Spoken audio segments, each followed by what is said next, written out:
When we work with curriculum mapping, it is a tool, and people sometimes have questions about, well, how am I going to use my curriculum maps? I have them, I've had them for 2 years, and I'm thinking about no longer maintaining them. When they do that, we say, well, what are you using your curriculum maps for? And if I can't answer that question, that's like saying, well, I have the internet, and I don't really know what it's doing for me. And then we say, well, what are you using the internet for?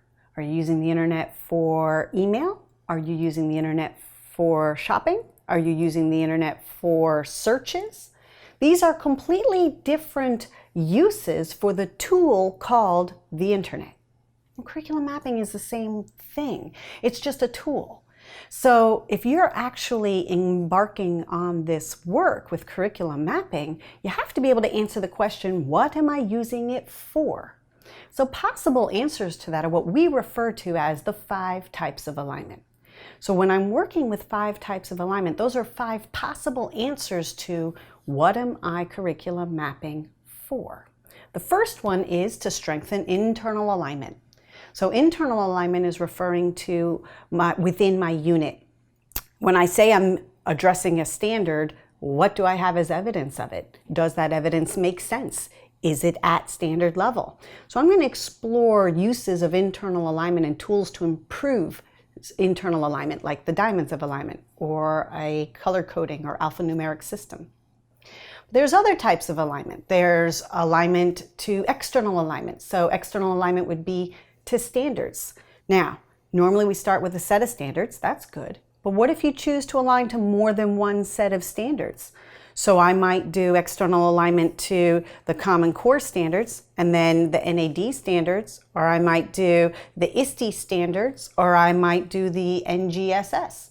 These choices all impact curriculum design, and I would need tools like a year-long context, for example.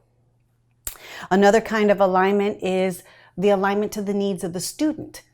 So what do I know about my students in this particular building? What would I change or adjust about my curriculum to meet their needs? If I'm working in an environment where the student population has a high number of parents on active military assignment, that might impact the choices I make about my curriculum. Instead of doing 9 weeks on the battles of, let's say, a civil war and 2 weeks on Reconstruction, I might change it.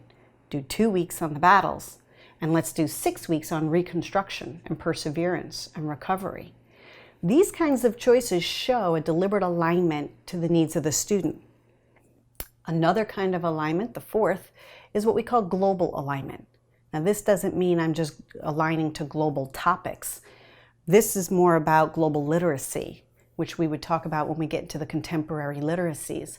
But global alignment is where I say, what about my curriculum could I connect to a global mindset? So let's say I'm solving math problems, and we might ask the question in my unit plan, I would design it to say, do people in other places solve this problem in a different way? And how could we learn about that? So it's about developing a global mindset and then actually connecting globally, thinking globally, communicating globally, and taking action globally. That's a global alignment, and I can choose to do that. The final type of alignment is vertical alignment. So this looks at the relationship of the unit plans and the curriculum in a sequence. So from my earliest students to my oldest. So that might be in some districts a K through 12. It might be a preschool through 8, or a preschool through associate's degree. Whatever that means for your system and your feeder patterns to consider, and that might involve visiting other schools and having conversations with those schools about the curriculum and curriculum design. But pursuing a strong vertical alignment has a tremendous impact on student achievement. So the 5 types of alignment that we want to use as tools to answer the question, why are you mapping? Why are you doing unit planning? Well, it could be for internal alignment, alignment to standards or external alignment, that alignment to the needs of the student, a global alignment or upgrading of my curriculum, or an exploration of the vertical alignment. And that's why curriculum mapping never ends, because there's very good work that we could always be putting our energy and our resources toward. to improve the experience for the students.